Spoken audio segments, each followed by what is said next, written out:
Great, great. That's what we want to hear. Amen. That we're all doing very well. Well, again, welcome to the Breakfast for the Bold. Amen. Amen. I want to wrap up and conclude our the month of June, the breakfast, with just talking a little bit about the Bible. You know, we started with the Bible. The whole principle of the whole reason for having this breakfast was to learn more about the Bible. And one of the things that I've found out, because I have to prepare every Sunday, and used to be for Wednesday nights, the more I get into the Word of God, the more I find out how much I don't know about the Bible, how much I don't know sometimes about God. When you start researching and digging and you start seeing things that you've never saw before, I think much of that is attributed to the more I search the Word of God to study and understand, the more He revealed to me. Just flipping pages and reading words does not illuminate the Word of God. It doesn't necessarily help you to understand God or the Bible. But when you're studying from your heart, when you're digging deep, now what has been concealed will now be revealed. And only God can do that. Amen. Only God can do that. So that's one of the reasons why we always share with our membership that do more than just read the book, but go and study the book. Yeah. Do more than just listen to the Word of God, but follow up the teaching or the preaching in your private time. Take a few notes down, record the messages, whatever you have to do, because it's going to pay off. Amen. God's going to show you more and more about Him and His Word, the more diligently you are in seeking better understanding. Now, I'm just going to give you 5 quick reasons why you should be reading the Bible and studying the Word of God. Just 5 quick reasons. You want to jot it down, you can. These notes will not be repeated. You can turn on your voice thing, voice recorder on your telephone if you want to. And I'm sure you may have a 6th reason, but these are the 5 that I have come up with. One of the reasons to read the Bible is because God is the author of the book. He is the author of the book. And I know we've had some authors in our church. One just released a book 2 weeks ago, one of the sisters in our church. And I look at every writer that has produced a book that are members of this church. They always bring their books to me to read or to sign or to give me a copy. And all of them, each and every one, are so proud that they wrote this book. Okay? They're so excited. And so they ask me, as well as they expect others, to care about their book and read their book. It makes them feel good. Well, guess what? God is the same way. He wrote a book. And how He must feel when the people that say they love Him carry His book but never read His book. If He's the author of the book and you get to the pearly gates, you're going to get in. But if they ask you, have you read His book? And you say no, amen, you'll be in the house of the Lord. But I'm not sure which room or which floor you're going to be on. Amen? Right. So that's one of the reasons, just all kidding aside, is that He is the author of the book. Who wouldn't want to read what the author of the book has to say about him and about us? And the second reason that we read the Bible is because the scripture states that we are commanded to read the Bible. Amen. We're commanded through the Word of God to read the Bible. That's why Joshua 1:8 says, "This book of the law shall not depart out of thy mouth, but thou shalt meditate therein." Meditate, study on the Word of God, both day and night. It doesn't mean AM, PM. It means spend time reading and studying this gospel. The word meditate is not the word read.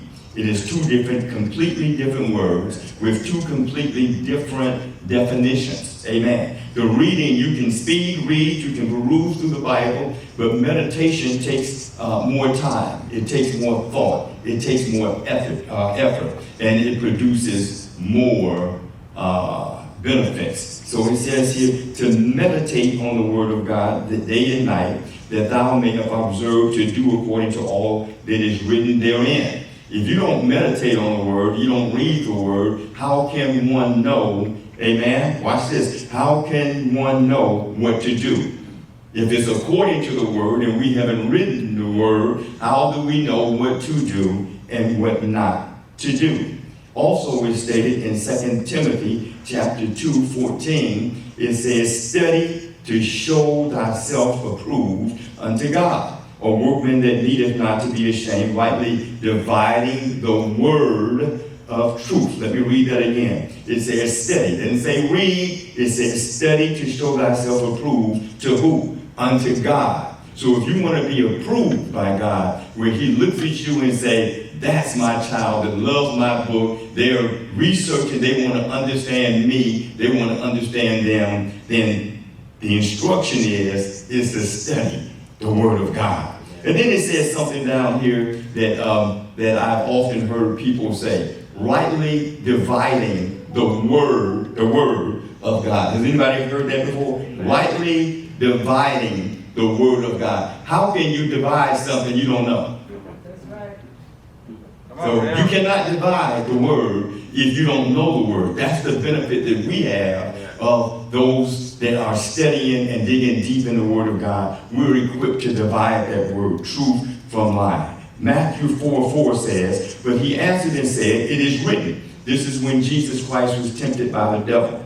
It says, it is written, this is Jesus talking now, it is written, man shall not live by bread alone, but by every word that proceedeth out of the mouth of God. Okay? So now we see that words are important. And he answered, it is written. It is written in the word of God. You see it right here? Man shall not live by bread alone. How will we know that if we don't know the word of God? Amen? And so what Jesus did is use the word against his enemy. He used the word against Satan. Number 3, the reason that we read the word of God is because the Bible is God's way to accomplish his divine will. It is his way to accomplish his will. Amen. Now, what do you mean by that, Reverend? His basic will is that we would have salvation, so that we are saved to eternal life. That after this life, there's another that comes after this. So that's the basic principle of the Bible, is to give us salvation. Amen. So how do we change? What leads us? What influences us to change our sinful ways into righteous ways? Okay? Romans 10:13 says this, for whosoever shall call upon the name of the Lord shall be saved. Salvation. Whoever calls upon the name of the Lord shall have salvation. How then shall they call? How can you call in whom they have not believed? Okay? So what the Bible is saying, how can you call somebody that you don't believe in? Right. How can it come from here, your heart, make a call, a plea to God if you don't believe in God? And how shall they believe in him of whom they have not heard? If nobody tells you about Christ, how can you know about Christ? How can you, here's what it says now, and how shall they believe in him whom they have not heard? And how shall they hear without a preacher? Someone that can declare what? The word of God. We don't stand here and declare our word. We declare the word of God. And how shall they preach except they be sent? Somebody has to send us. Amen. That's God. As it is written, how beautiful are the feet of them that preach the gospel of peace and bring glad tidings of good things. But they have not all obeyed the gospel. For Isaiah says, Lord, who hath believed our report? So then, faith cometh by hearing.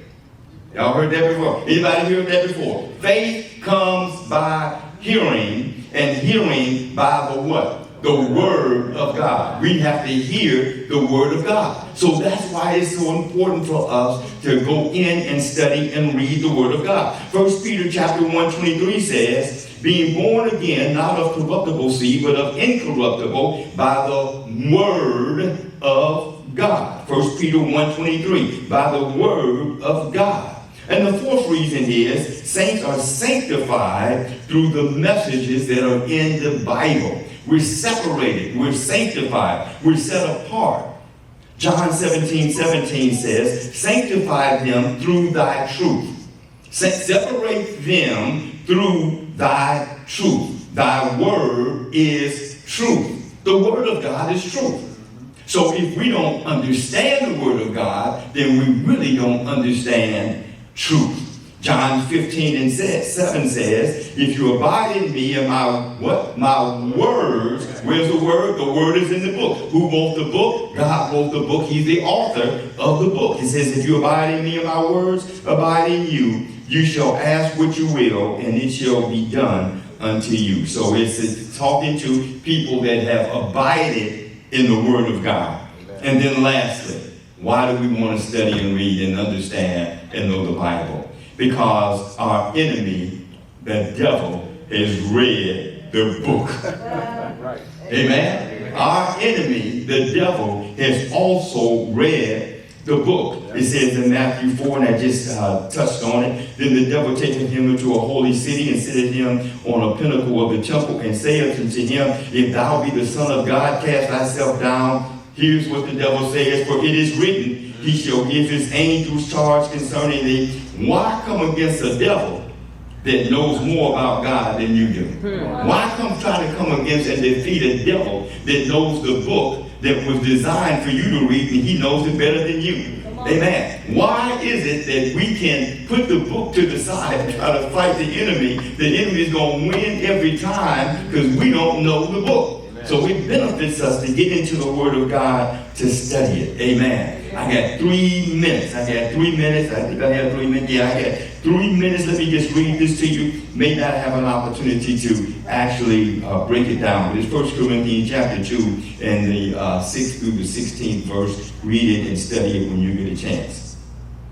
And it says, yet among the mature, we do impart wisdom to the mature Christian. We do impart wisdom to the mature Christian, although it is not a wisdom of this age or of the rulers of this age who are doomed to pass away. But we impart a secret and hidden wisdom of God. We impart a secret and hidden wisdom of God. Everybody that goes in the Word of God to read the Word of God, to seek the wisdom of God, will not find it because it's hidden. It's a secret. Your neighbor got a Bible. The people down the street may have a Bible. They can read it, but if their heart's not right, God is not going to give them true understanding. Amen? But we impart a secret and hidden wisdom of God, which God decreed before the ages of our glory.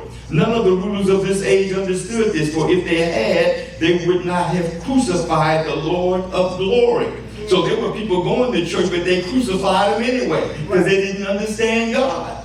But as it is written, there was here's the one I want to just point out. I got 2 minutes, because you've heard this before. But as it is written, what no eye has seen, nor ear heard, nor the heart of man imagined, what God has prepared for those who love him. These things God has revealed to us through the Spirit. So when we go around talking about eyes have not seen, ears have not heard, most people who quote that don't even have a clue of what they're saying. Because what he's actually saying is that eyes have not seen, ears have not heard the spiritual things of God. We heard talk. We heard church talk. We heard some what should have been spiritual talk. But what the Bible is saying, that the real secret hidden meaning, eyes have not seen, ears have not heard, those things have got to be revealed to us by the Spirit of God only. The Spirit of God only. Well, Reverend, why you say the Spirit of God? Because it is only the Spirit of God that can reveal to you spiritual things. Right. Only the spiritual, is the Spirit that's within you that has to connect with the spiritual words of God. Amen. If there's no Spirit in you, you will not understand this word. Okay? Let me read it, so I want to be able to back it up. It says here, for the Spirit searches everything, even the depths of God. For who knows a person's thought except the spirit of that person? Who knows the thoughts except the spirit, man, that's inside of that person? Who knows a person's thought except the spirit of that person which is in him? So also, no comprehend No one comprehends the thoughts of God except the Spirit of God. This is the Bible. Nobody comprehends God except they be blessed with the Spirit of God. Nobody. Now we have received not the spirit of the world because we've been born again. Amen? We have not received the spirit of this world, but the Spirit who is from God, that we might understand the things freely given to us by God. We have a free word. That's the word of God. To understand it, you're going to need God to work His Spirit through you to open up and illuminate the Word of God. And that's why we have the breakfast of the bowl. That's why we read the Word of God. That's why we study the Word of God. And we're out of time. God bless you all this